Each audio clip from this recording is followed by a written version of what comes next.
You're watching CBS News Los Angeles, The Rundown. Hi there, I'm Jasmine Veal, and here's a look at your top stories. Well, TikTok's future in jeopardy. The House has passed a bill that could ban the popular social media app for the 170 million Americans who use it. KCAL News reporter Skylar Henry has the details on what lawmakers are demanding.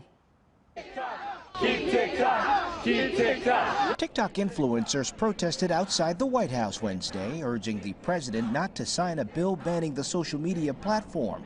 They say the app is about more than just dancing. Our representatives tell us all we know how to do is dance. If you want us, we're advocates, we're educators, we inspire, but if you want us to dance, we'll dance.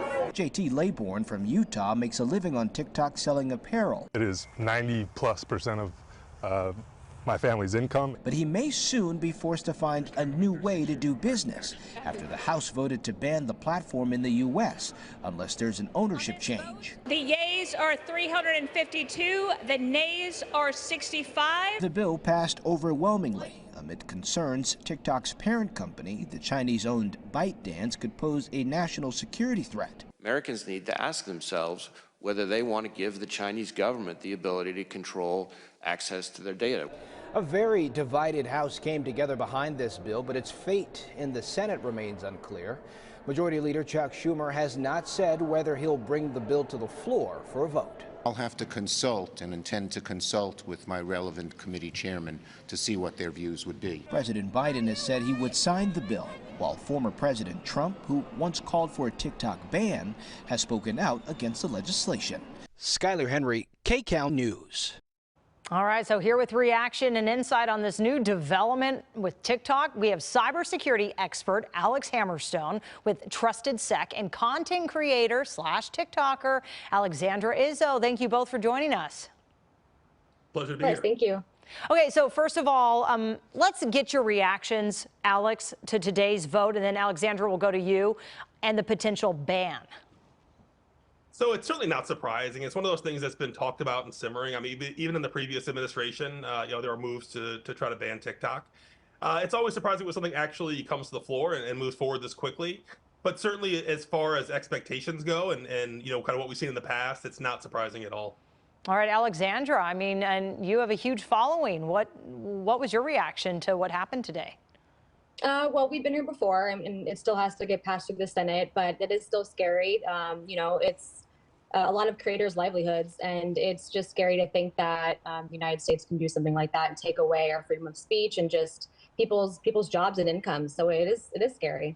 Alexandra, I was checking out your very funny videos and posts and how much work goes into it.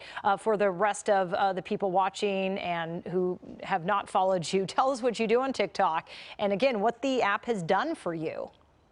So I'm an actor and a singer and a content creator, and I started on TikTok when COVID happened, and it was a huge platform for me to be creative and produce my own stuff as opposed to just waiting for auditions during the shutdown. Save room for dessert?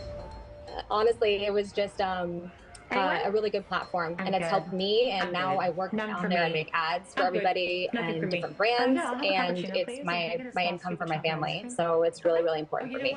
And you're a mom, so you have kids, you're married. Tell us about that.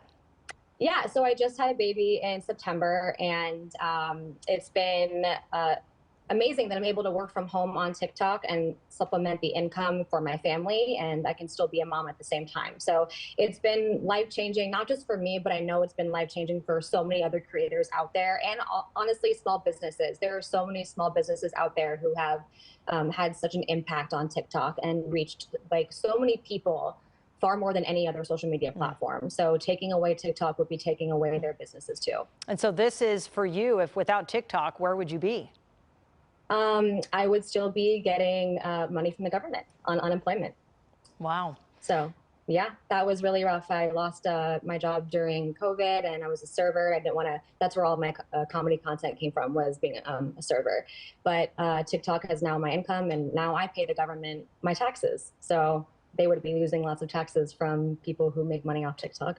Yeah, for you, it's been life-changing. So, Alex, one of the main concerns as we, dig into the cybersecurity, the national security threats, China, they say, getting access to that personal data of millions of Americans. So how much of this is a real concern with TikTok?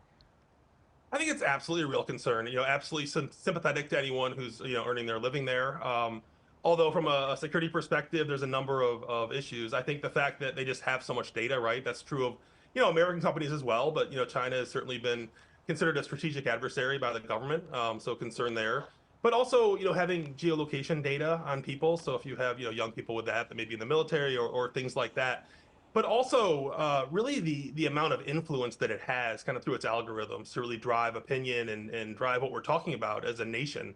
And a lot of people are getting their news there and so on and so forth. So I think it's important to kind of separate the multiple issues, right? I mean, there's certainly a concern with any social media company having this degree of access and this degree of control and things like that. But there's a lot of added concern given that it's a Chinese company. Okay, so in your opinion, Alex, and as a cybersecurity expert, would you think that this needs to happen, this ban, if they don't part ways with their parent company, ByteDance? It's a tough question. I think it's going to. You'll see what happens in the Senate. But I think it's just a challenge, again, because we're so used to being online and we're so used to sharing so much data. And it's very easy kind of day to day, to consider what that looks like for us if this were to go away. But in the grand scheme of things, if we end up in a war with China or, other issues, it's just concerning. And I would hope that if TikTok is banned and if it does go away, that people who are making their living there are able to find another platform. I'm a little bit older, so I've seen a lot of these platforms come and go. And when if they disappear, people aren't going to stop making content, right? They're going to just move somewhere else. I remember the MySpace days, yeah, long ago. Alexandra, so if TikTok does get banned, and they can't part ways, and this just goes through the Senate and it becomes law, what will you do? I guess, plan B, find another stream of income, whether it be through social media or, keep hustling with auditions as for acting goes.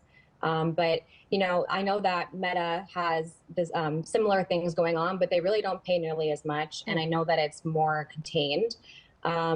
So, just the hustle. I feel like TikTok offers so many opportunities for people to make money and for it's hard. It's hard to compare because it's really going to be a challenge to try and figure it out. I don't want to think about it. Yeah. Well, it's been a big part of your life, right? And that freedom of expression that, that we've all been drawn to on TikTok. So we'll be checking back in with both of you, I guess, as this unfolds over the next few months. Alex Hammerstone there and Alexandra Izzo, thank you again for your time and insight. Thank you.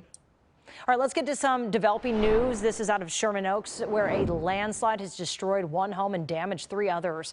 This is happening along Ventura Canyon Avenue, south of Valley Vista Boulevard. Firefighters got a call just before 3 a.m. about a large tree and wires down in a backyard. So they found a large chunk of the hillside that had just slid down toward at least 3 of those homes. Our Jeff Nguyen working on this story, and we'll have the latest for you ahead at 4 o'clock.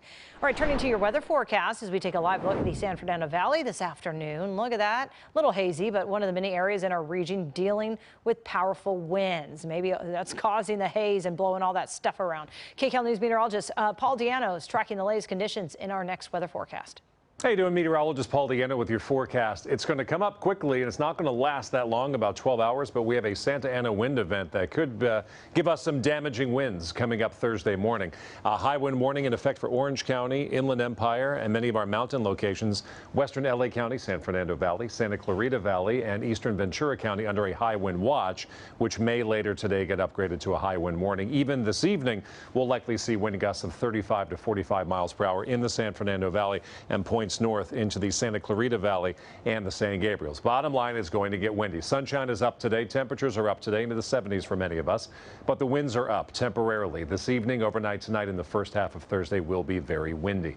As for why, wind is Mother Nature's way of trying to cancel out a big ridge and a big area of low pressure. If you're caught in between the two, it's going to be windy. That would be the Sierra today. That will be Southern California tonight. Big strong ridge to our west. Big area of low pressure will sit over Arizona for several days.